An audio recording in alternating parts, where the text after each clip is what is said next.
Tashi. Oh yeah, Tashi.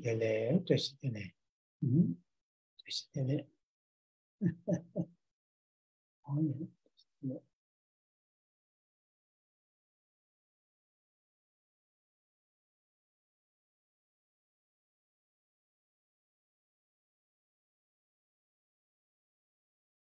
Tashi.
Oh yeah.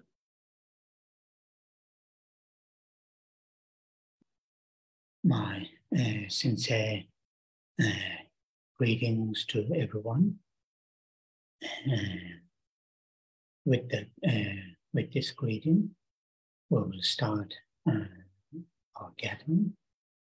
And as always, we start this gathering making sure our intention to join the class, and not only to join the class, but also, how we are going to spend our day, weeks, months, years, and decades to come.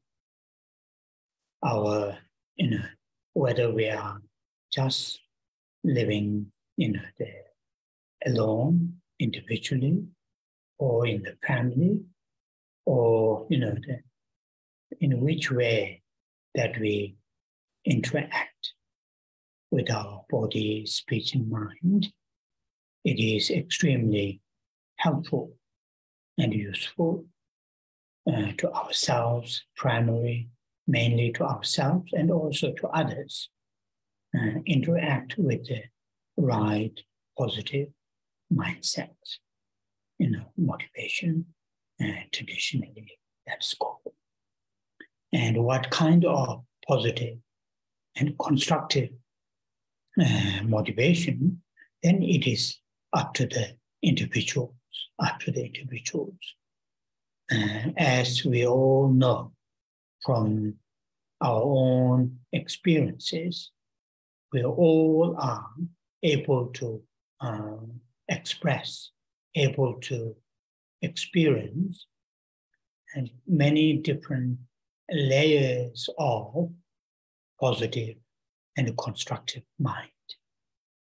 Positive and constructive mind, not necessarily in a particular spiritual, religious context, but at a universal level, regardless of whether we have spiritual background or not, we all are able to express, able to feel layers of positive mind, thought, and emotions. There's no doubt. Then, of course, people who have spiritual backgrounds, particular religious backgrounds like us, following the teachings of the Buddha, then listening, reading, contemplation, discussion, through that, our how to hold, what to express positive and constructive motivation according to the teachings of the Buddha. And that's here we do that. That is the holding the mind, taking refuge in three jewels, Buddha, Dharma, and Sangha, and also the holding the altruistic awakened mind, bodhicitta. So, of course, due to our background, some people are able to hold those two minds very, in a very advanced level. Some people are more in the initial, in a more, the starting level. But we all, are able to hold the mind taking refuge and the altruistic awakened mind. Therefore, at the beginning of the class, at the beginning of the day, at the beginning of a particular event, if it is possible, at the beginning of your interaction with others, always recall Buddha, Dhamma, and Sangha, and the altruistic awakening. With that reflection, interact with others. That will be extremely helpful.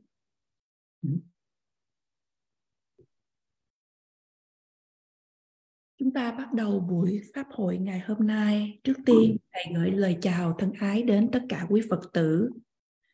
Như thường lệ, chúng ta bắt đầu buổi thuyết pháp bởi đảm bảo rằng những ý định của chúng ta để tham dự buổi thuyết pháp, mà không những chỉ để tham dự ở đây, mà đồng thời làm thế nào để cho chúng ta sinh hoạt trong ngày, trong những tuần, tháng, năm và thập niên kế tiếp. Cho dù là chúng ta sống một mình hay chúng ta sống ở trong gia đình, khi chúng ta giao tiếp với thân, khẩu và ý của mình đều thật là hữu ích, là chủ yếu đối với chúng ta và cũng như đối với những người khác, là chúng ta có một trạng thái tâm tích cực và xây dựng. Những gì mà chúng ta có thể xem là tích cực hay xây dựng, đó là tùy thuộc vào mỗi cá nhân. Như tất cả chúng ta đều biết từ chính những trải nghiệm riêng của mình, tất cả chúng ta đều có khả năng để mà bày tỏ, để mà cảm nhận được nhiều mức từng khác nhau của một trạng thái tâm tích cực và xây dựng. Trạng thái tâm tích cực và xây dựng không chỉ nói riêng ở đây về phương diện tôn giáo. Cho dù là chúng ta có những bối cảnh về tâm linh hay không, tất cả chúng ta đều có thể cảm thấy được những mức từng khác nhau của những ý nghĩ tích cực, những trạng thái tâm và những cảm xúc tích cực. Điều này thầy nói rằng không có nghi ngờ gì cả. Và khi chúng ta nói đến về những bối cảnh về tâm linh, là những người Phật tử như chúng ta, thì chúng ta trau dồi đọc, chiêm nghiệm, thảo luận về triết lý của Phật giáo, làm thế nào để cho chúng ta giữ được hay là để được trải nghiệm được những cảm xúc tích cực và xây dựng để mà phù hợp với giáo lý của Đức Phật. Ở đây để mà thực hiện những điều như vậy, đó là chúng ta giữ tâm quy y nơi Tam Bảo, Phật, Pháp và Tăng, và đồng thời là tâm tỉnh thức vị tha, đó là tâm Bồ Đề. Lẽ dĩ nhiên do những hoàn cảnh khác nhau, có một số vị sẽ có khả năng để giữ được trạng thái tâm này ở mức tầng cao hơn, và cũng có một số trong chúng ta cũng sẽ trải nghiệm cũng trạng thái tâm này nhưng ở mức tầng ở sơ cơ mới bắt đầu. Tuy nhiên tất cả chúng ta đều có thể giữ được hai trạng thái tâm này. Do đó ở bắt đầu một ngày, một sự kiện, hay bắt đầu một cái sự giao tiếp với những người khác, thì chúng ta hãy giữ thân, khẩu và ý của mình quy y nơi Tam Bảo, Phật, Pháp và Tăng, và đồng thời cũng giữ được tâm Bồ Đề là tâm tỉnh thức vị tha. Điều này cực kỳ hữu ích cho chúng ta. And always try to, remember, think, feel oneself is a student, a follower of this great teacher, the Buddha, the historical Buddha, and subsequent those great teachers. Either directly we receive teachings, or some kind of traditionally called lineage indirectly. Always try to remember oneself as a student of the Buddha, the historical Buddha. Because when we recall this, what in Tibetan term is called lopa. Lopa, literally it means, learner. Learner.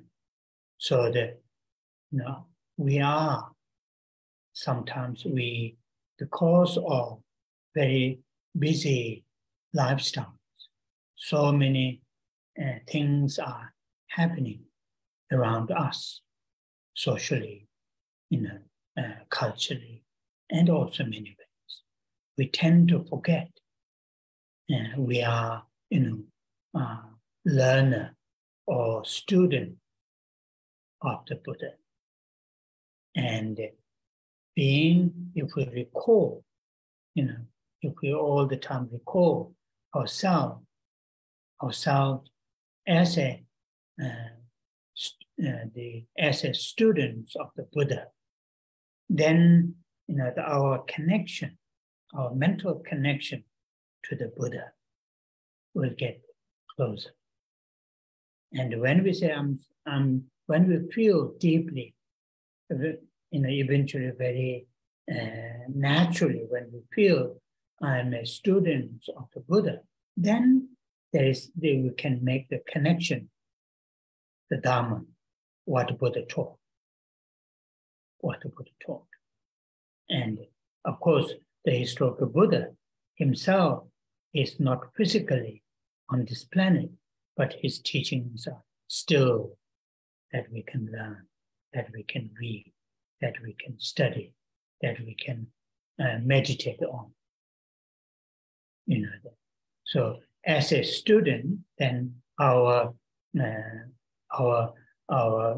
one of the main tasks is to learn his teaching. Then there is a connection of Dhamma. And when we start to learn the historical Buddha and the subsequent those great Buddhist teachers' teaching, then we will see, make connection to the Sangha. Because here Sangha, though culturally refers to the ordained monks and nuns, the main Sangha or Sanghas are those people, whether they are monks or nuns or lay, who have direct knowledge of the teachings of the Buddha, who live their life according to the teachings. And we can make connection to the Sangha, see them, treat them as something that we look up as a role model. And there is this, our life, though carry on our routine activities, commitments, the requirements in the work, family, social, and all those things. But at the same time, we are able to make connection with our spiritual journey. Our spiritual journey or spiritual, the activity should not be completely separate from our daily activity. If we separate it completely, then difficult to see the connection and difficult to see the benefits and difficult to make progress, if we keep these two separate. So therefore, all the time to remember ourselves as a students of the Buddha. Here I'm talking about, traditionally called taking refuge. But that is also what I'm sharing with you. It is also the meaning of going for refuge, taking refuge in Buddha, Dhamma, and Sangha. Sometimes, when we look at one piece, like the thinking seriously, sincerely, recalling oneself as a student of the Buddha, then that thinking will make connection to the Dhamma. That way, that thinking will make connection to the Sangha. Or sometimes when we think about Dhamma, same will make that thought will lead us to think the Buddha and the Sangha. What we need is anyway. So therefore, try all our best all the time, directly or indirectly, to keep the three jewels in our mind as a follower of the teachings of the Buddha, and like here at the beginning of the class. And so after the translation, then we will say the refuge and bodhicitta lines 3 times. Chúng ta hãy luôn luôn nhớ, nghĩ, cảm giác rằng bản thân của mình là những đệ tử, những người noi theo đấng Đức Phật Thích Ca. Đồng thời chúng ta cũng thọ nhận những giáo lý Phật Pháp một cách trực tiếp hay gián tiếp từ dòng truyền thừa. Và như vậy chúng ta hãy luôn nhớ bản thân của mình là những Phật tử của Đức Phật. Trong từ ngữ tiếng Tây Tạng có từ Lopa, có nghĩa rằng là người tu học. Đôi khi do cuộc sống chúng ta bận rộn và có nhiều điều xảy ra ở xung quanh chúng ta, trong xã hội hay ở trong tập tục văn hóa của mình. Chúng ta quên rằng là chúng ta là những người đang tu học, là những đệ tử của Đức Phật. Chúng ta nhớ là chúng ta là đệ tử của Đức Phật, và kế đến thì tâm của chúng ta sẽ có mối giao cảm với Đức Phật, sẽ được gần gũi hơn. Và kế đó cho đến một ngày mà tâm của chúng ta tự nhiên sẽ cảm thấy là chúng ta thật sự là đệ tử, những người noi theo Đức Phật. Và từ đó thì chúng ta lại có cái kết nối với Pháp, là những gì mà Đức Phật đã chỉ dạy. Đức Phật đã không còn ở trên hành tinh này một cách mà chúng ta có thể nhìn thấy được, nhưng mà chúng ta có thể tu học Pháp của Đức Phật. Chúng ta có thể thiền quán, thiền về Pháp của Đức Phật. Là những người tu học, những người noi theo giáo lý, cái chủ yếu trách nhiệm của chúng ta là để tu học giáo lý này, để chúng ta có một kết nối với Đức Phật, với Pháp. Và kế đó thì chúng ta sẽ có cái sự kết nối với những bậc đại sư tiếp theo Đức Phật. Đó là tăng đoàn. Mặc dù chúng ta thường nghe nói là tăng đoàn, là chúng ta nói là cộng đồng của chư tăng ni, nhưng mà khi chúng ta nói về tăng đoàn, chúng ta nói đến những người mà trực tiếp noi theo giáo lý của Đức Phật, những người sống cuộc đời phù hợp với giáo lý của Đức Phật. Và kế đó là chúng ta có cái sự kết nối với tăng đoàn, những chư vị mà chúng ta có thể nhìn lên như là một gương sáng, những tấm gương sáng để chúng ta noi theo. Và kế đó thì mặc dù là chúng ta có những sự bận bịu, những nhu cầu trong cuộc sống, ví dụ như là công ăn việc làm, gia đình, vân vân, nhưng mà đồng thời thầy nhắc với chúng ta rằng nếu chúng ta có thể có những cái sự kết nối với cuộc hành trình về tâm linh của mình. Cuộc hành trình về tâm linh không phải là một điều gì đó mà tách rời ra hẳn khỏi cái cuộc sống hàng ngày của chúng ta. Nếu tách rời thì khó mà để cho chúng ta có thể có cái sự kết nối như vậy. Chúng ta hãy luôn nhớ chúng ta là những đệ tử học theo giáo lý của Đức Phật. Và kế đó thì chúng ta nói về sự nương tựa về đối Đức Phật, Pháp và Tăng. Thì đôi khi chúng ta chỉ nhớ đến một điều, ví dụ như chúng ta nhớ là chúng ta là những đệ tử của Đức Phật, thì kế đó chúng ta lại có giao cảm với Pháp và với tăng đoàn. Hay đôi khi chúng ta nghĩ đến Pháp thì chúng ta nghĩ liên tưởng đến Đức Phật và tăng đoàn. Và như vậy thầy khuyên chúng ta trong suốt tất cả những thời gian hãy cố gắng để giữ tam bảo ở trong tâm của mình. Và như ở đây chúng ta được nghe ở bắt đầu của buổi thuyết pháp. Và bây giờ là chúng ta cùng trì tụng câu kệ quy y tam bảo và khai triển tâm Bồ Đề.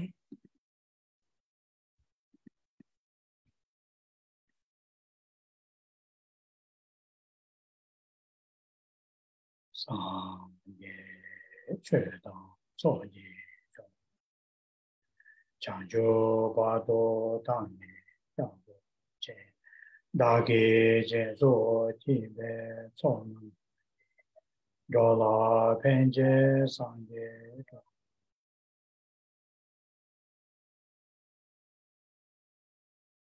sāngjē chēdā tsōjī chōnū chāngjō bādō dāni jāsō jē dāgī jēzō jībē tsōnū dōlā pēnjē sāngjē dō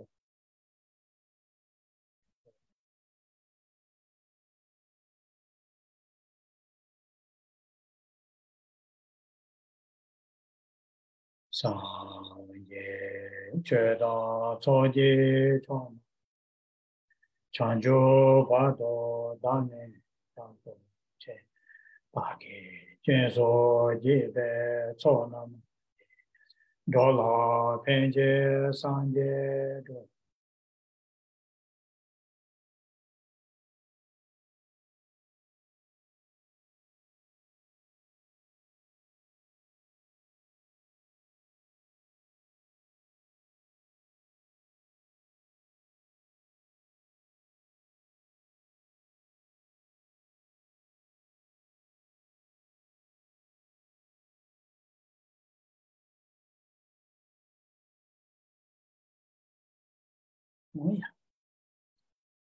With the mind taking refuge in three jewels, Buddha, Dharma, and the Sangha, and the altruistic in mind, bodhicitta, as our main intention to join this class.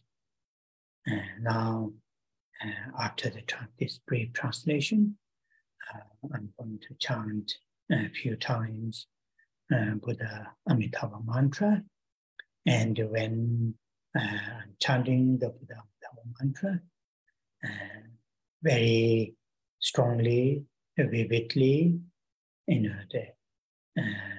feel from your heart, from our heart, love, compassion towards all living beings, starting first upon ourselves, our loved ones, our colleagues, gradually to extend towards all living beings. Same time, feel that your sincere expression of love and compassion is reached, all sentient beings. Sometimes it is good to train our mind in that way.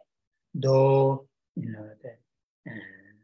it is just in an imagination state, but even just imagining, our sincere love and compassion that we express towards all living creatures, is rich towards all. That's sometimes very, very helpful to do that.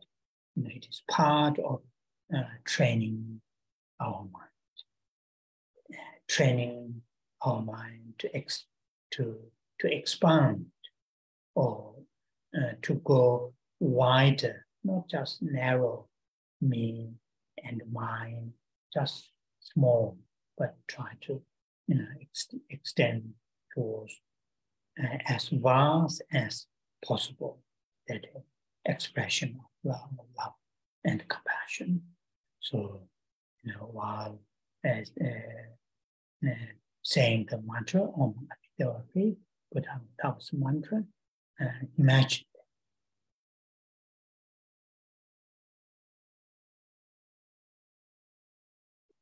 Với tâm quy y nơi tam bảo Phật, Pháp và Tăng, và tâm tỉnh thức vị tha là tâm Bồ Đề, là động cơ chủ yếu để chúng ta tham dự Pháp hội.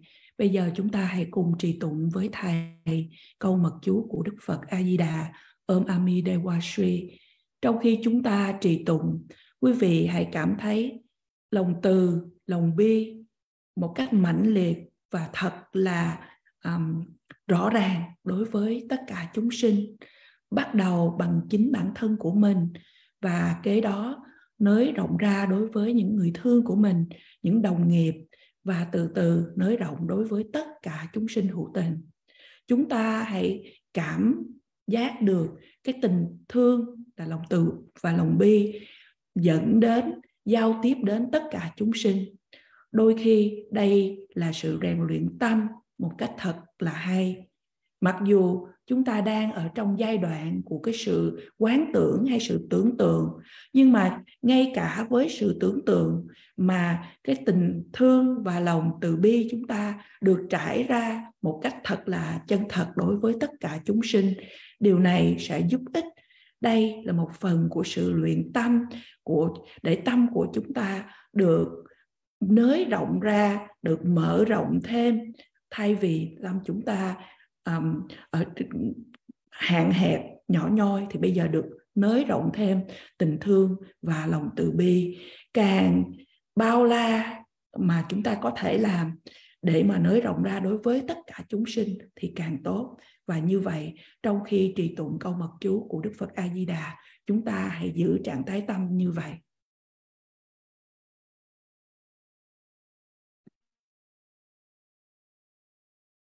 Omo ne dewa, Omo ne dewa.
We are waiting for Khen Rinpoche to be back in Zoom. Chúng ta đang chờ để thầy trở lại, để vào Zoom trở lại.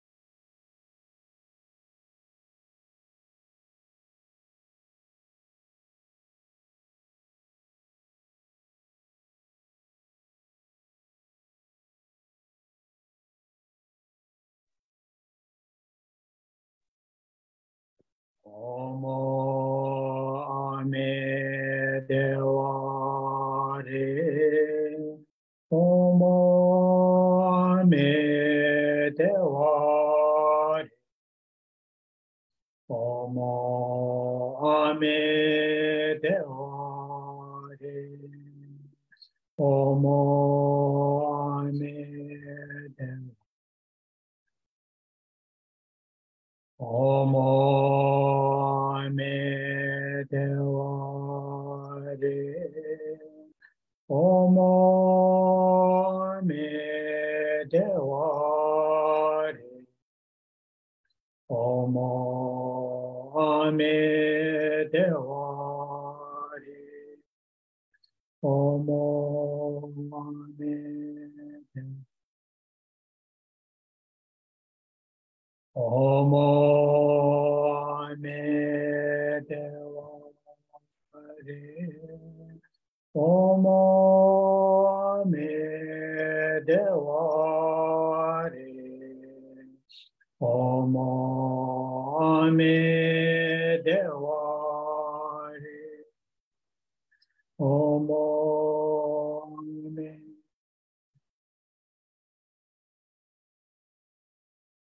Omo ame dewa re, Omo ame dewa re, Omo ame dewa re, Omo.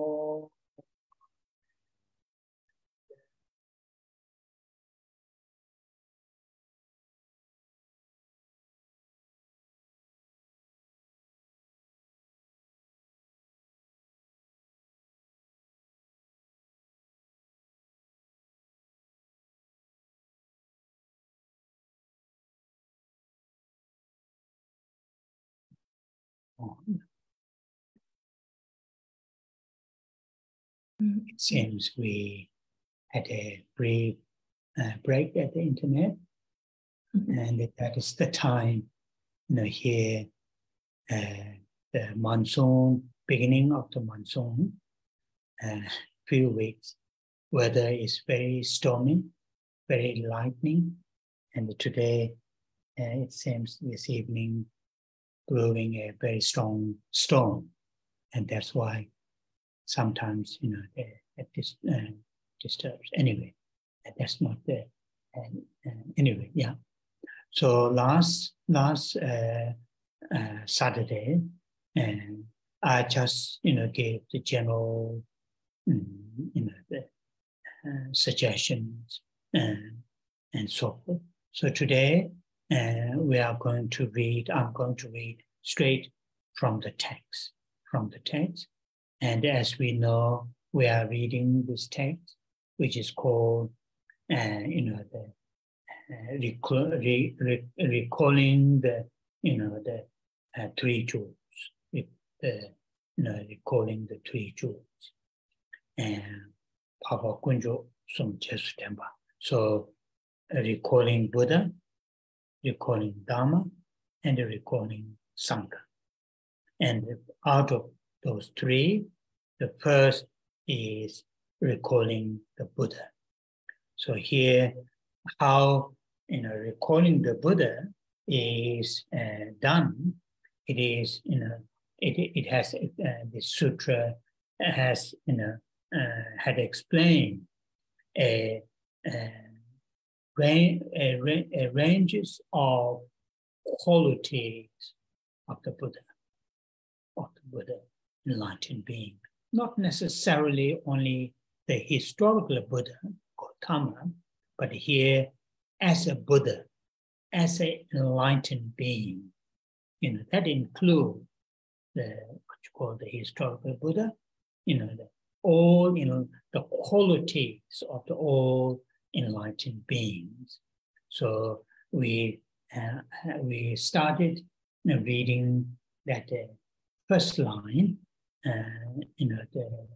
where there are sets of qualities are explained through some of our common, regularly we say in our prayer. So today I'm going to straight to read the text and to explain further, from the text.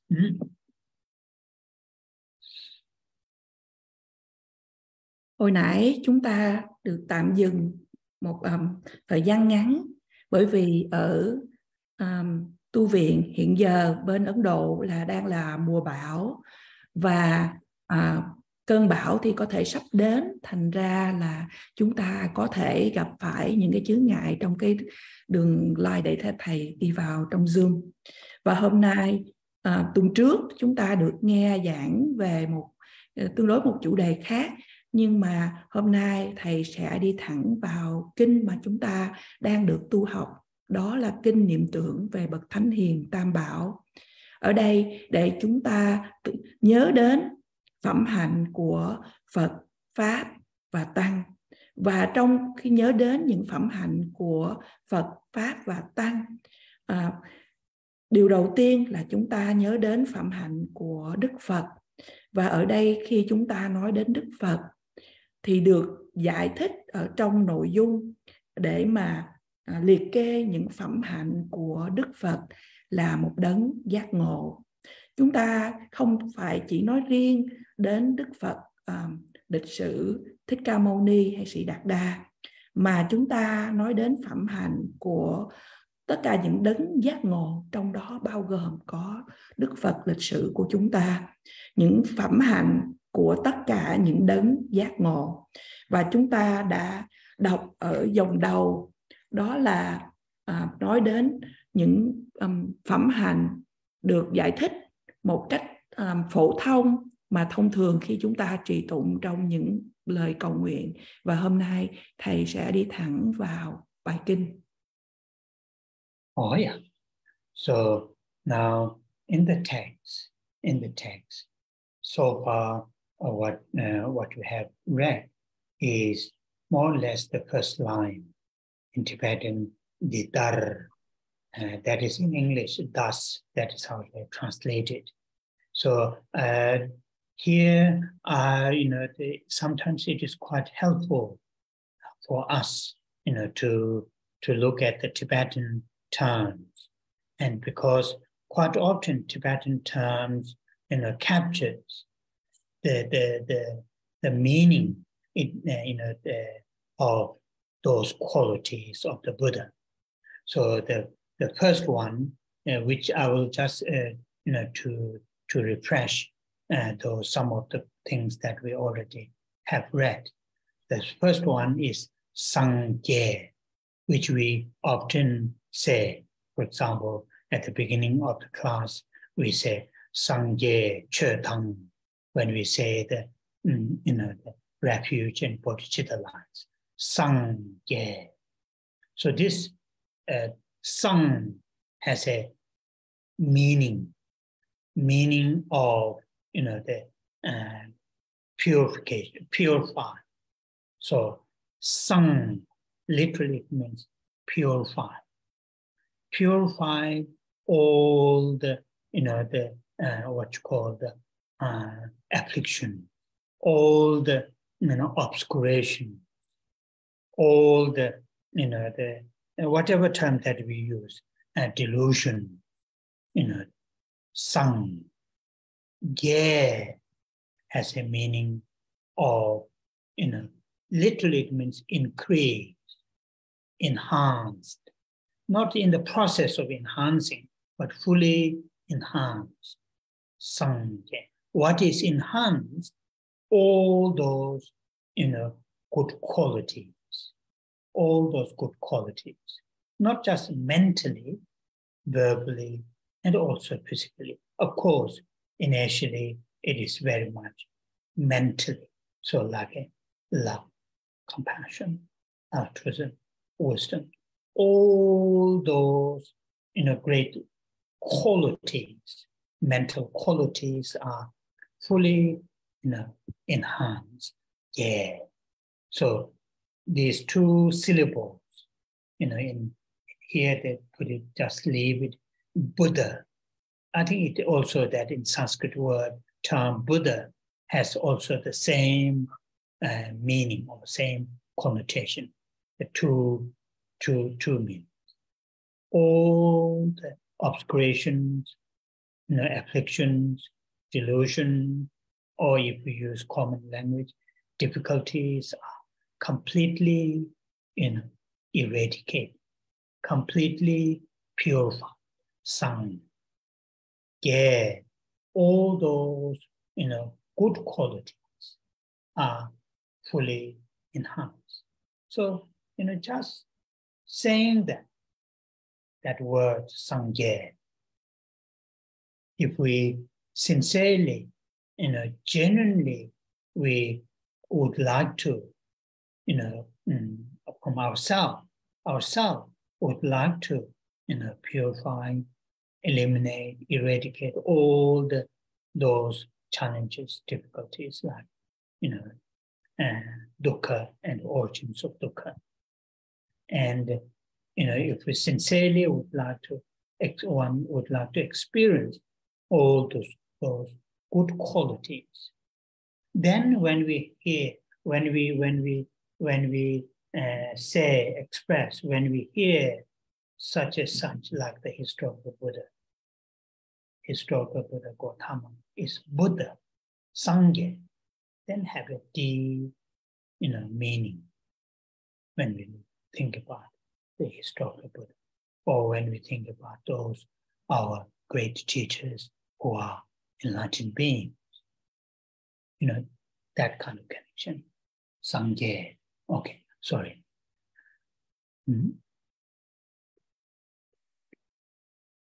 Chúng ta bắt đầu vẫn ở trang 2 và bắt đầu nói đến như vậy Đức Phật. Từ thứ nhì, thầy, nếu chúng ta nhìn vào từ ngữ tiếng Tây Tạng, từ Sangye là Đức Phật đã nắm bắt được những phẩm hạnh của Đức Phật để thầy đã giảng điều này trước đây, nhưng mà thầy sẽ làm tươi mới lại, sẽ nhắc lại cho chúng ta. Thì từ ngữ Sangha chúng ta thường trì tụng ở trong câu kệ quy y nơi Tam Bảo, đó là Sangha chư tăng. Thì Sangha ở đây từ sang có nghĩa là sự tịnh hóa, là tịnh hóa tất cả những vọng tưởng, những phiền não, những chướng ngại, vân vân.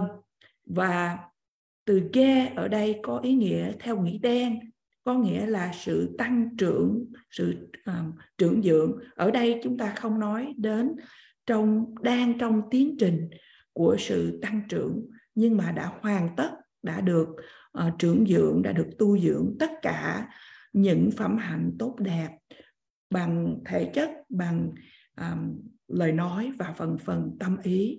Và trong phần về tâm ý thì Đức Phật đã trưởng dưỡng, đã có tất cả những lòng từ, lòng bi, lòng vị Phật tha, vân vân. Tất cả những phẩm hạnh tốt đẹp đã được tăng trưởng. Và như vậy, từ ngữ Sangha ở trong tiếng Phạn, thầy nói rằng là cái ý nghĩa cũng giống như từ ngữ của tiếng Tây Tạng, là tất cả những vọng tưởng, những phiền não, những khó khăn, nếu mà chúng ta nói theo từ ngữ của thế gian, là tất cả những điều đó đều được hoàn toàn nhổ tận gốc, và tất cả những phẩm hạnh tốt đẹp được tăng trưởng. Và như vậy khi chúng ta nói ra từ Sangha hay từ Đức Phật, từ chính bản thân của mình, nếu chúng ta có lòng thật sự mong muốn để nhổ tận gốc tất cả những khó khăn, những thử thách của bản thân mình, như là khổ và những nguyên nhân của khổ, và đồng thời nếu chúng ta thật sự muốn để mà tu dưỡng tất cả những phẩm hạnh tốt đẹp, và kế đó khi chúng ta nghe từ Đức Phật hay Sangha hay tất cả và những vị thầy bậc đạo sư sau đó mà đã là những đấng giác ngộ, thì chúng ta sẽ có những cái cảm giác thật là mến mộ. So the next, those three syllables in Tibetan, chom, den, de. So chom, den, de. Those are the three syllables come together. Chom, den, de, which quite often refers to the Buddha. You know, sometimes we will just say chom, den, de. That means refers to the Buddha, enlightened being. You know, any enlightened being, whoever that might be, you call chom, den, de. That is the Buddha and so forth. So we have done those things. I'm just going to refresh briefly. Chom. Chom, literally it means destroy. What is destroy? You know, here in this context, destroy four things. You know, do you remember? I used the term monster. 4 monsters are destroyed. I use that term. It won't be a really nice term, but in Tibetan, that word du, she, du has this connotation of some kind of terrifying, so she is the 4. So what are those 4 the monsters? We'll stick with that term. And that is called, the first one is the aggregates. Aggregates are these aggregates which are the result of affliction and the negative kind. That's the first, Pumbud in Tibetan. Yeah, Pumbud. Then the second one is affliction. All those afflictions are also monsters. Why they are monsters? Because they bring trouble. Why these 5 aggregates are called du, or monster? Because based on these 5 aggregates, we go rounds and rounds and rounds in samsara. That's why it's called du, Tibetan. And here I just used my own term, monster. So aggregates, afflictions, and then chidatiku. So then the third one is death. Death. Death. Without any our control. Without any our control. Just, what you call it, finishing or extinction from this life, existence of this life, separating from this life, without ourselves, without any control, fully controlled by afflictions and the karma. That's the third. And the fourth one is, those previous 3 monsters, other than those previous 3 monsters. And that is those, that attached to the, samsaric things and events. Attached, grasping, craving, clinging to those samsaric things and events. And that is the fourth one. So this jom in Tibetan, in English, literally means, destroyed. Destroyed these 4 monsters. So that's the meaning of the first syllable, jom. Then second one is jom. Then literally it has a meaning of possess or have, or accomplish. Here translated accomplish. Then literally it means happy. So what they have, those enlightened beings, they have all those good qualities. Particularly in this case, like the qualities to serve living beings without any sense of tiredness, without any sense of exhaustion, effortlessly, work for others, like that kind of quality. And that kind of work, that kind of support, that kind of serving is done with the full, with the full understanding of the truth. That is the wisdom. That's the wisdom. So this then, which is possess or accomplish here translated, they have all those great qualities to serve living beings.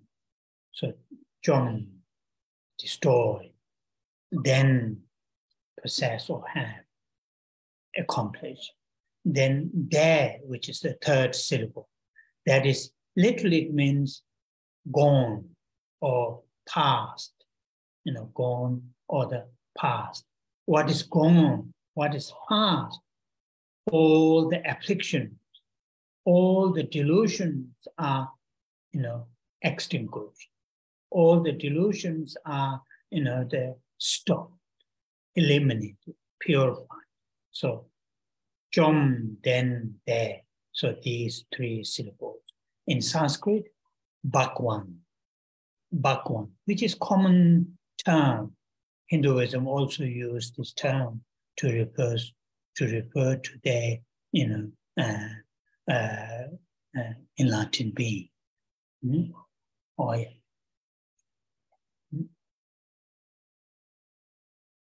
Và 3 từ kế tiếp mà chúng ta đã được nghe đó là từ chom den de. Và Từ này cũng thường được mô tả về Đức Phật hay bất kỳ những đấng giác ngộ nào, mà có thể là chúng ta gọi là Trôm Đen Đê, hay trong từ ngữ tiếng Việt chúng ta thường nghe được gọi là Đức Thế Tôn. Trôm có nghĩa là sự phá hủy hay sự tiêu diệt. Ở đây những gì cần được tiêu diệt, được phá hủy. Nếu quý vị nhớ lại những bài giảng kỳ trước, thầy dùng từ của tiếng Anh đó là từ monster, hay chúng ta tạm dịch là quái vật. Vậy hay là ma vương chúng ta thường nghe. Thì từ quái vật hay monster này trong tiếng Tây Tạng được gọi là Dư hay Dushi, ở đây có nghĩa là 4 quái vật hay 4 ma vương. Thì quái vật thứ nhất đó là các uẩn, 5 uẩn. Đây, những uẩn này là kết quả của những phiền não hay những cảm xúc tiêu cực và những nghiệp bất thiện. Và do 5 uẩn này mà chúng ta đi tái sinh ở trong vòng luân hồi sinh tử. Và quái vật hay ma vương thứ nhì đó là những cảm xúc tiêu cực hay những phiền não hay những vọng tưởng. Và quái vật thứ ba hay ma vương thứ ba đó là sự chết. Sự chết xảy đến mà chúng ta không có quyền kiểm soát. Khi mà đến thời gian mà chúng ta phải tách rời, phải lìa đời, hay là mạng sống của chúng ta bị chấm dứt mà chúng ta không có một quyền kiểm soát nào, mà những điều này xảy ra được bị kiểm soát bởi những vọng tưởng tiêu cực của chúng ta và những ác nghiệp mà chúng ta đã tạo ra. Và ma vương thứ tư hay là quái vật thứ tư đó là kết quả của 3 ma vương hay là 3 quái vật trước đó mà đưa đến cho chúng ta có cái sự tham ái, sự dính mắc vào vòng luân hồi sinh tử. Chúng ta thèm muốn, chúng ta nghĩ đến, chúng ta muốn ở trong vòng luân hồi sinh tử. Và từ thứ nhì là từ đen. Đen ở đây có nghĩa rằng là thành tựu, hay nghĩa đen là để có hay để sở hữu. Vậy những gì mà ở đây chúng ta đang nói để có, để sở hữu, đó là Đức Phật đã sở hữu tất cả những phẩm hạnh tốt đẹp để phục vụ chúng sinh hữu tình, mà không có cái sự mệt mỏi, không có sự cạn kiệt nào, mà chư Phật giúp đỡ chúng sinh hữu tình một cách tự nhiên. Và sự phục vụ hay giúp đỡ cho chúng sinh hữu tình này với sự hiểu biết, thấu hiểu triệt để về chân lý, đây là trí tuệ. Và như vậy chư Phật từ đen này nói đến là sở hữu những phẩm hạnh tốt đẹp để phục vụ chúng sinh. Từ trơm là từ đầu tiên là tiêu diệt, và chữ đen là sở hữu. Và kế đó từ thứ ba này là chữ đê. Đê là đã đi qua, đã vượt qua. Vậy Đức Phật đã đi qua, đã vượt qua những điều gì? Đức Phật đã đi qua, đã vượt qua tất cả những phiền não, những vọng tưởng tiêu cực. Và Đức Phật đã loại trừ, đã thanh tịnh hóa, đã dừng tất cả những điều này. Trong từ tiếng Phạn chúng ta thường nghe đó là Bhagawan. Đây là từ thông dụng, thường dùng để nói đến một đấng giác ngộ. Và một lần nữa tiếng Việt chúng ta thường gọi là Đức Thế Tôn. Oh yeah. So up to here, I think it's in my marking, it seems we have, some sort of explanation is done up to here. So there are two things happen. Sangye, Chomdende, both Sangye itself stands, itself stands the full meaning of, of Buddha, or meaning of the Buddha. What does mean Buddha? If we look at more detail on this, Sangye will have a full meaning of what is Buddha. And the same, Chom, Den, De, in these 3 syllables, it is one, Chom Den De, itself stands the full meaning of what is Buddha. If we understand that, we can just meditate, just, think, contemplate the meaning of just those two, the sets of, the sets of terms, the sets of,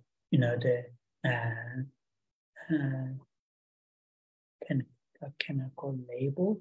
Buddha, Sangye, Chom Den De. Or we can bring those two together in Tibetan tradition, in Tibetan, Sangye, Chom Den De. Individually can stand full meaning of the Buddha, but it also bring these two, together. Sangye, Chom Den De. It refers to the enlightened beings. So I think in my mark, we finished up to here. So today's our reading. In English, they left the Buddha as a Sanskrit term. Then the Chom Den De, it seems this is the transcendent.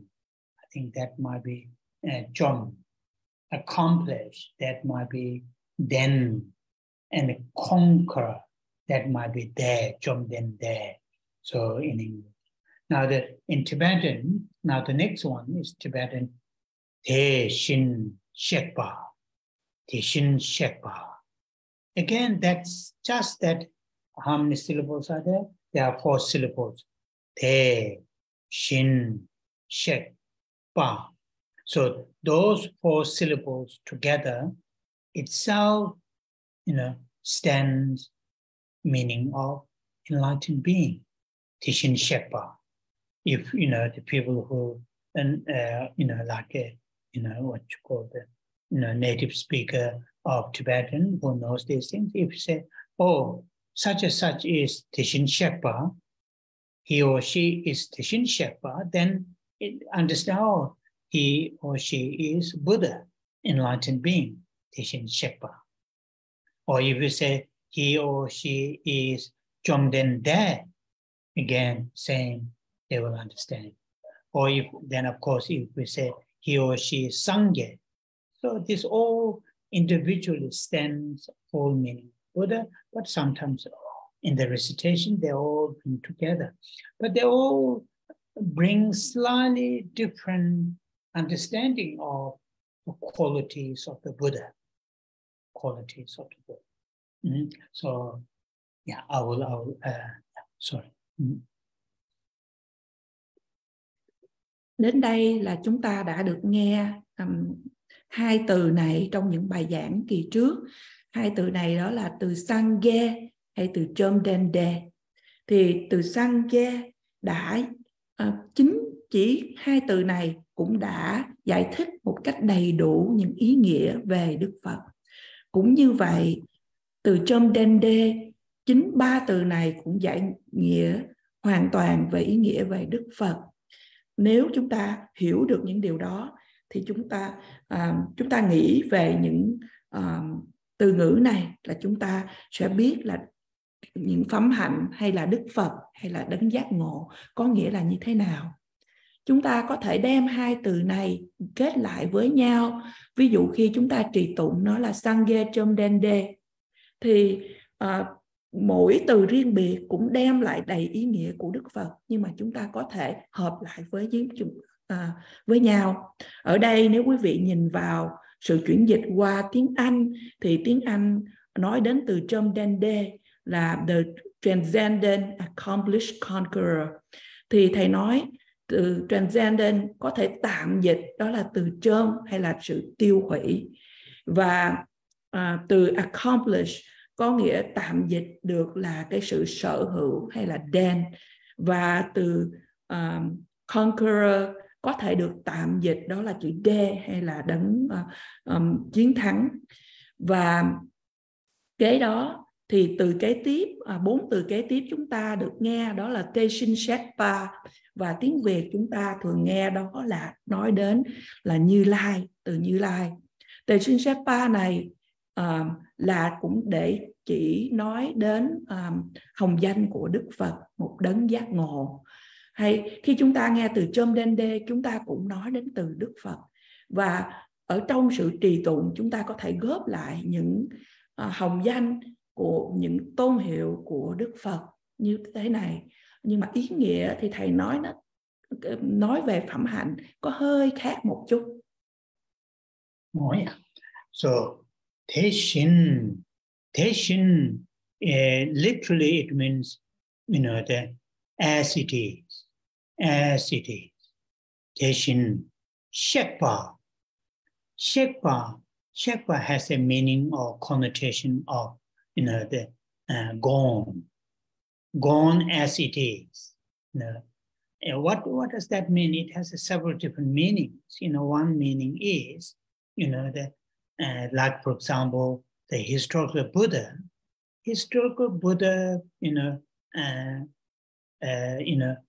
went or gone as the past enlightened being, or in certain extent, historical Buddha had done as past enlightened being has done. What does that mean?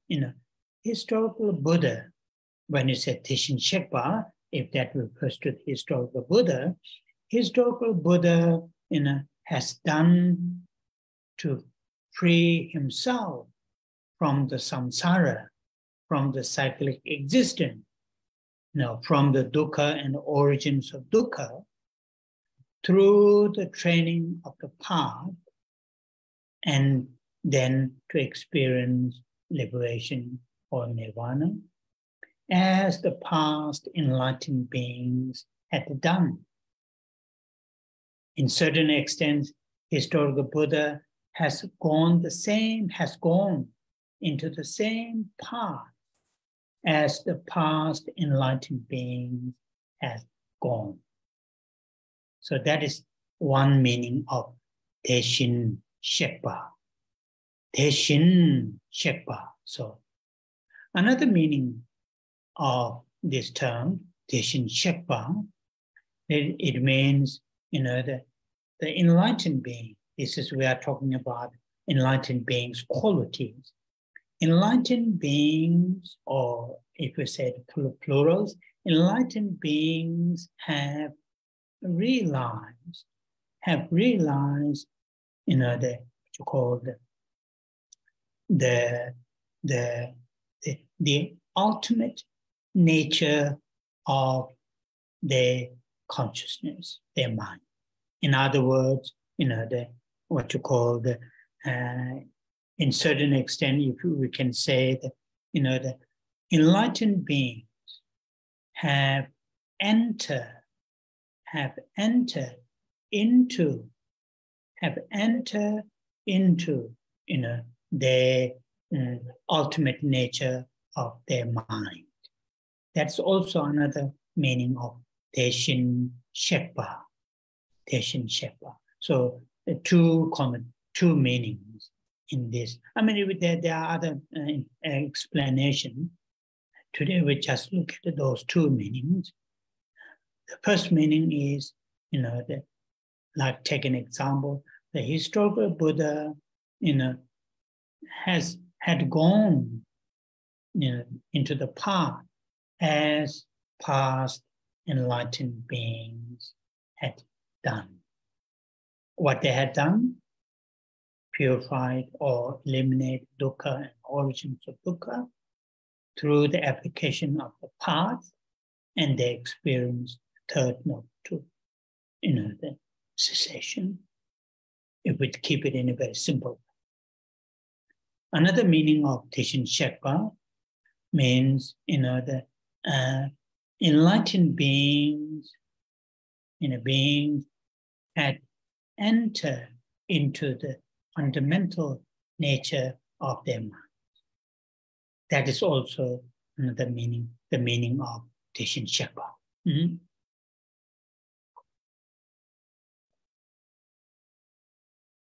Từ Tashi theo nghĩa đen nói là được dịch là như là.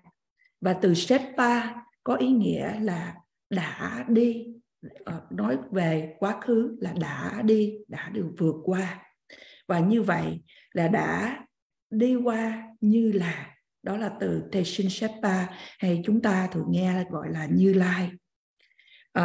Có nhiều những ý nghĩa khác nhau về từ này. Đầu tiên, ví dụ như là Đức Phật lịch sử Thích Ca Mâu Ni đã đi qua đạo lộ tu tập như là những đấng giác ngộ mà đã đi trước, và Ngài đã giải thoát chính bản thân mình, thoát khỏi vòng luân hồi sinh tử, thoát khỏi dukkha là sự khổ và nguồn gốc của sự khổ, qua sự tu tập trên đạo lộ, và Ngài đã trải nghiệm được niết bàn.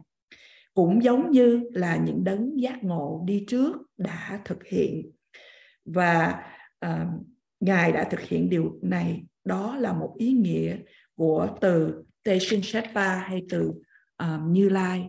Một ý nghĩa khác chúng ta đang nghe nói đến, đó là nói đến những phẩm hạnh của những đấng giác ngộ. Những đấng giác ngộ đã thực chứng được tự tánh tối hậu của tâm thức của các ngài.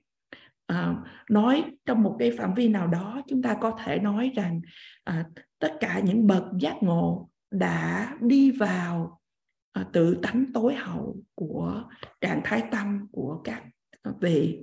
Và đây là hai ý nghĩa và hai giải thích. Và dĩ nhiên có những sự giải thích khác nữa, nhưng hôm nay chúng ta tu học về hai ý nghĩa này.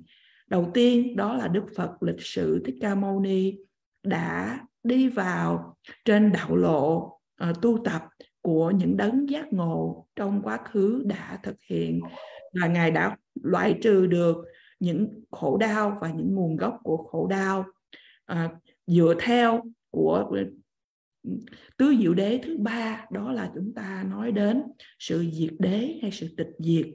Và một ý nghĩa thứ nữa đó là các chư vị đấng giác ngộ đã đi vào tự tánh tối hậu của tâm thức của chính mình. Oh yeah.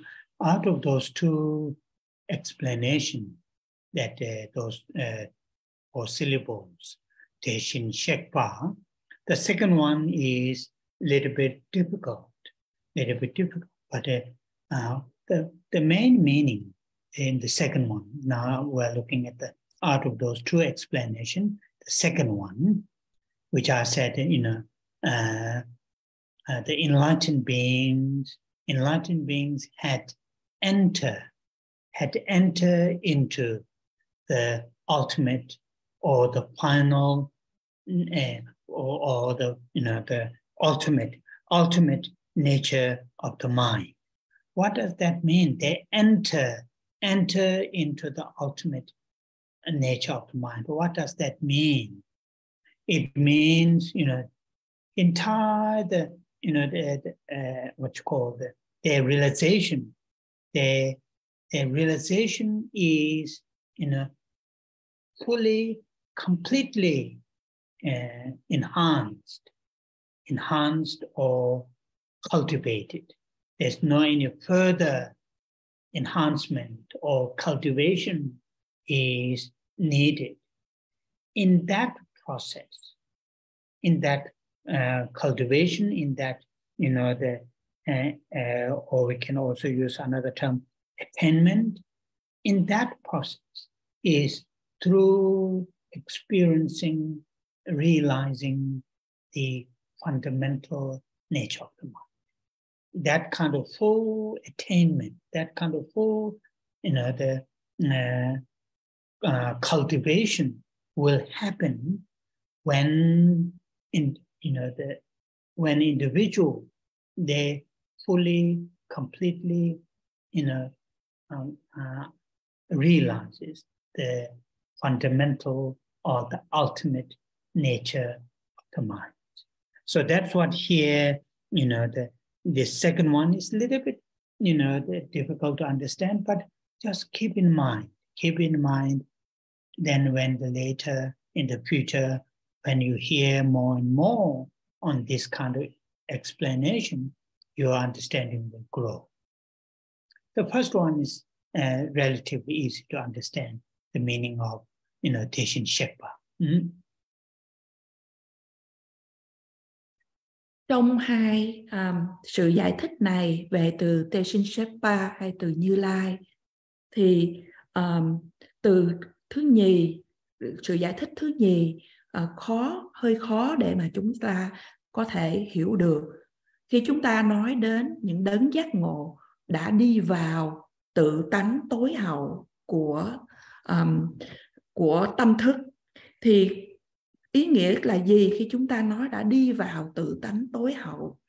Điều này có nghĩa rằng các chư vị đã có sự thực chứng toàn bộ, hoàn toàn về sự tăng trưởng và sự tu dưỡng những phẩm hạnh tốt đẹp. Các chư vị không cần tăng trưởng hơn hay là tu dưỡng hơn, hay một từ ngữ khác chúng ta có thể được nghe đó là sự thành tựu, attainment, sự thành tựu, là đã thực chứng được bản chất của tâm. Như vậy, những sự thành tựu gì khi chúng ta nói đến sự thực chứng về sự tự tánh tối hậu? Là nếu bây giờ thì từ này nó có thể hơi khó hiểu cho chúng ta, nhưng mà quý vị hãy giữ đó ở trong tâm, và trong tương lai khi chúng ta nghe từ này hết lần này đến lần khác, và từ từ chúng ta sẽ thấu hiểu nhiều hơn về cái ý nghĩa, cái sự giải thích thứ nhì trong từ Như Lai. Từ thứ nhất hay phần giải thích thứ nhất về từ Như Lai thì tương đối dễ hiểu hơn. Oh yeah. So then the next term is, in English, they put it saying, the Tathagata. Tathagata is the Sanskrit term, Tashi Shepa, Tathagata. And then here they put it saying, who has attained suchness. That is here the translation of Tibetan term, Tashi Shepa. The Sanskrit term is Tathagata, and here in English, who has attained suchness. Then the next term in Tibetan, Da Chomba, Da Chom. Da, there are two syllables. Altogether, three syllables. Da, literally it means enemy, foe. Da, enemy or foe. Chom, again, you have heard before with the relation to the chom, then there. If you look at it, and the spelling is exactly the same. In the previous chom, then there, that chom. And here again, da, chom. So this chom, again, have a meaning of destroy. So these two together, da chom pa. Da chom pa means the person who destroy the foe, destroy the enemy, if we use some common terminology. Conquer, here they translate. But in Tibetan, chomba literally it has destroy. Da chom, destroy the enemy, destroy the foe. What is foe? What is enemy? It is not referring to any living being, any sentient being. What is the enemy? What is the foe? It is those afflictions, like attachment, aversion, and ignorance. Those three poisons, or other foes or the enemy. And those are completely destroyed. Da chompa, the person who, destroy those afflictions, those foes, da chompa. And here we should, bear in mind, in Sanskrit here they put it the term the Arhat, the Arhat. So there are, this is a little bit technical, but maybe useful in the long term when you build your study, your learning for the Dharma, there are three Arhats. Three Arhats. Arhats, the first two Arhats, or this for destroyer, sometimes translated. Here they, conquered all pearls, who has conquered all, for destroyers. Sometimes they're translated in English for destroyers. So there are three. The first two are referring to those individual liberation seekers. Individual liberation seekers. Last one is referring to the full enlightenment. In other words, practitioners who follow the Bodhisattva and the path. And through following the Bodhisattva and the path, when they experience the full, complete, the result, and that is the third one. And here, in this case, the Dachomba, it refers to the third one, not the first two. Now, some of you might be relatively new in this. What are the first two that I gave the what you call the collection term, individual liberation seekers. In that individual liberation seekers, there are two slightly different, the different way to seek their liberation. So the first one is called, in Tibetan, Nyen Te.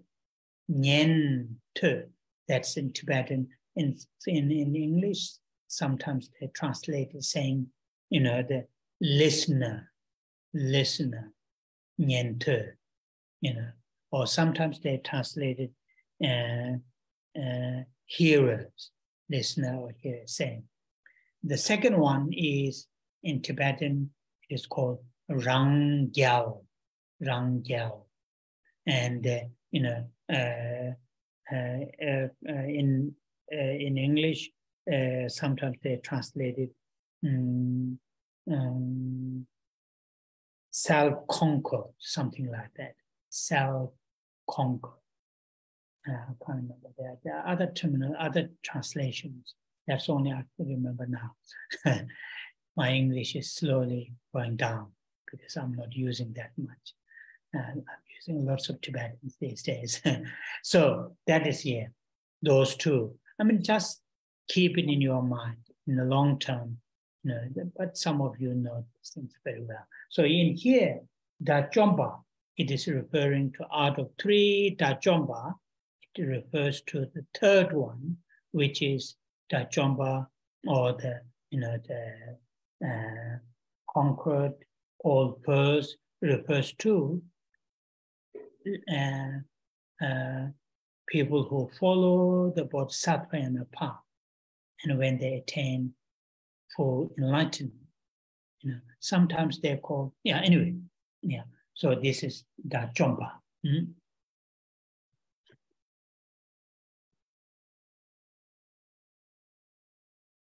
Và như vậy, từ ngữ mà chúng ta nghe nói đến mà tiếng Anh dịch đó là Tathagata. Thì từ Tathagata này cũng nói đến cái từ Như Lai mà đã đạt đến chân như.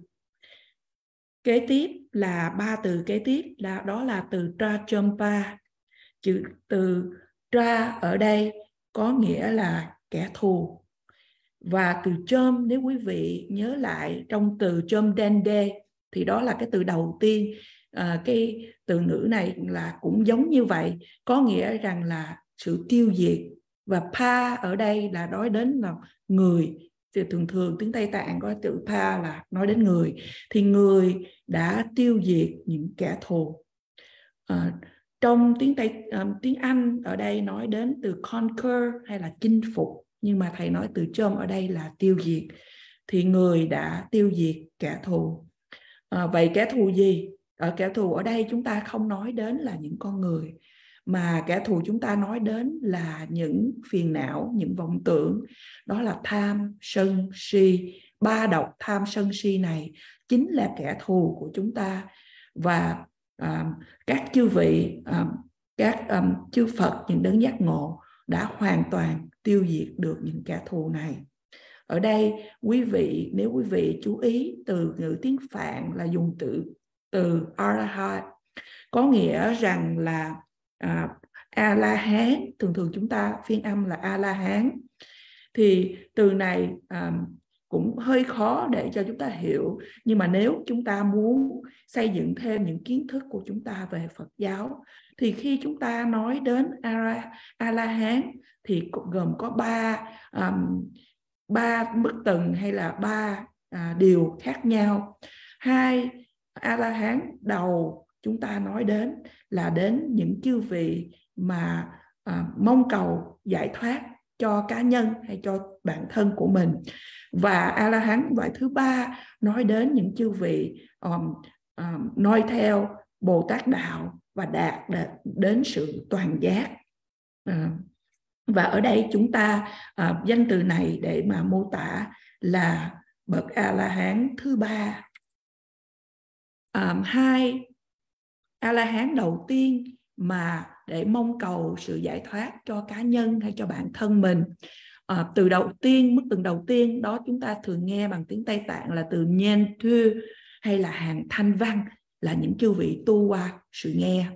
Và thứ nhì là chúng ta nói đến từ Tây Tạng là Rangel hay là chư duyên giác, hay chúng ta nghe nói là chư độc giác. Thì như vậy ở đây từ Trajompa chúng ta nói đến thứ ba, đó là những chư vị tu tập noi theo Bồ Tát đạo và trải nghiệm được đến sự giác ngộ hoàn toàn hay sự toàn giác. Oh yeah. So I think we'll leave it here today, and I will see you next Saturday, and say the 21 Thai prayers. Và bây giờ chúng ta chấm dứt buổi thuyết pháp ngày hôm nay. Bây giờ chúng đến phần tán thán 21 vị hóa thân Đức Độ Mẫu.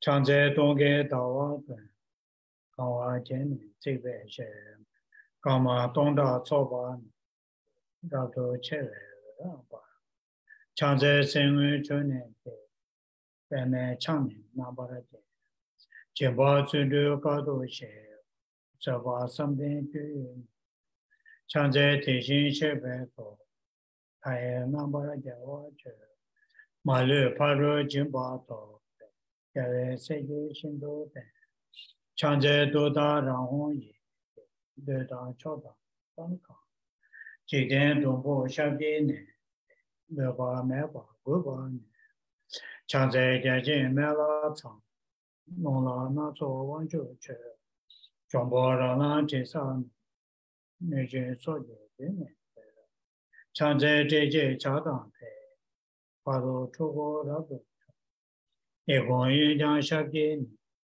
Meba Choba Chimbo Chanze Turi Jeba Chen Duje Pao Nabara Chuje Shen Chanye De Kao Tamje Mandu Se Chanze Gunjo Somze Cha Seme Toga Nabara De Male Choje Kolo De Danje Veje Sonam Che Chanze Rado Gawa Je Ojen Veje Chengwa De Sheba Rapche Todara Dodan Jiden Wando De Chanze Sashi Chongwe Tso Tamje Gu Hema Chonye Yewa Yige Hongwa Tamje Nambara Tse Chanze Dawe Dombo Yemba Tamje Shin Rebe Chene Reba Ne Daware Shindo Tse Chanze Gebe Tama Ne Bare Chengwe Wini Eja Yungum Gune Ko Trái cũng nó bao nhiêu chẳng dễ sa chiếu ngỡ là chẳng cái gì mới chắc gì không cho nên trên dễ gì cái đừng bao nắm chẳng dễ để mà cái mà sẽ nhưng nên để chuyện cứ so ông ta yang ta thì qua chân bộ cho bạn chẳng dễ cô này có rồi trái luôn nó bao nhiêu 이게 주변 안에 그 대화 혼례 좀 많이 자제 둘이 잡니다.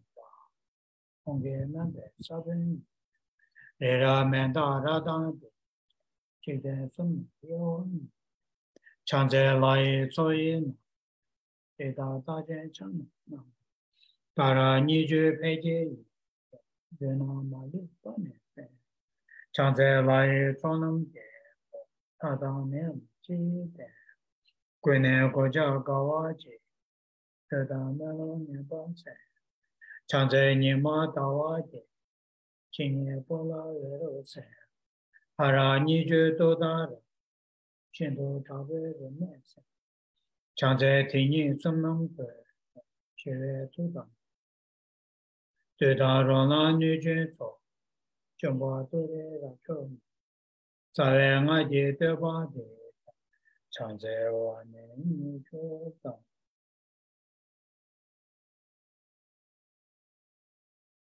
chanjo senjo ma je panama je eva nyamba meba kone kondo te kare lave kore chinga pendan de malu jong chere se tenzin jabo shabe sede pando tenjo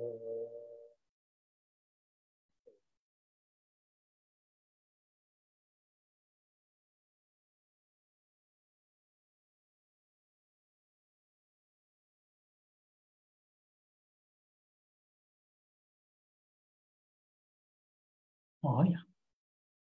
So according to the Tibetan tradition and Tibetan calendar, tomorrow is the historical Buddha Gautama's Enlightenment Day, sometimes called Enlightenment birth, as well as Parinirvana. So it is a very important day, people who follow the teachings of the Buddha. But also, as we live on this planet, the historical Buddha came on this planet. It is he is a historical being, not some kind of, divine man like that. He was a historical being, but amazing teacher, and his teachings are still extremely helpful, useful, powerful to ease our suffering, not just ours and also others.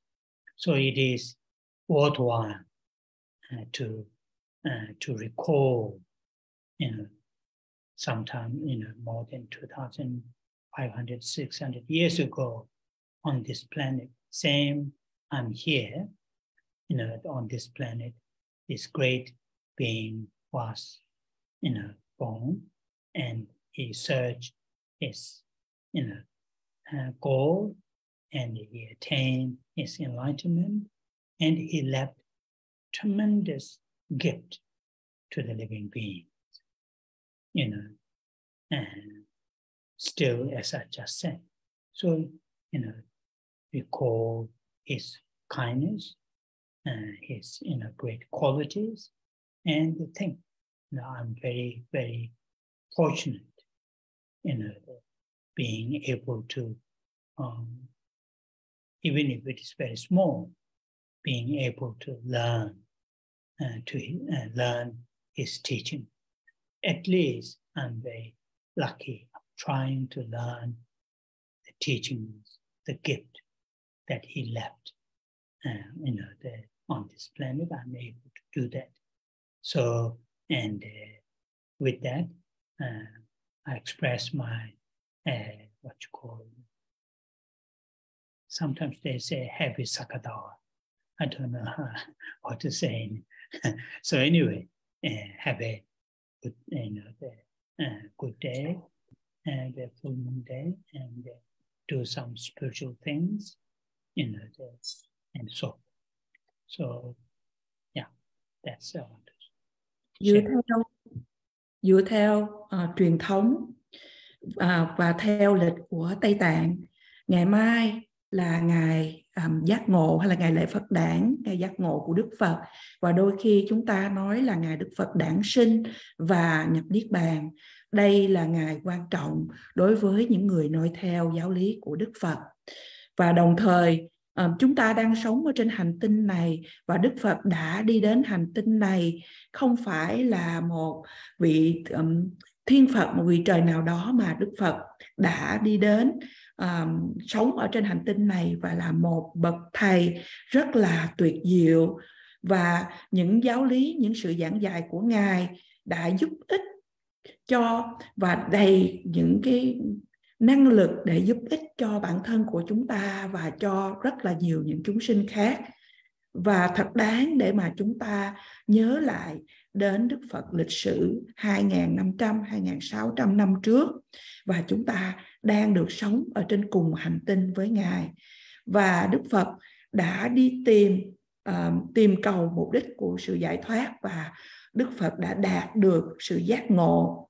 Và Ngài đã để lại cho chúng ta một món quà cực kỳ quý giá. Và như vậy chúng ta hãy nhớ lại lòng từ ái của Ngài, những phẩm hạnh tốt đẹp của Ngài, và chúng ta nên nghĩ rằng là chúng ta thật may mắn, cho dù là rất là ít, nhưng mà chúng ta tu học được những giáo lý, những sự giảng dạy của Ngài, và chúng ta được may mắn được tu học về cái món quà mà quý báu, đó là Phật Pháp mà Ngài đã để lại cho chúng ta. Và với đó Thầy muốn biểu tỏ, thường tiếng Anh chúng ta nói là Happy Sakadawa, là chúc mừng, đón mừng lễ Phật đản. Và điều thật tốt nếu mà chúng ta có thể tu tập trau dồi được những cái điều tốt đẹp trong ngày lễ Phật đản này. Oh yeah. Thank you. Thank you, Rinpoche. Thank you. Happy Sakadawa. Happy Sakadawa. Okay, thank you. Bye-bye. Thank you. Okay. Bye-bye. Thank you, Lisa.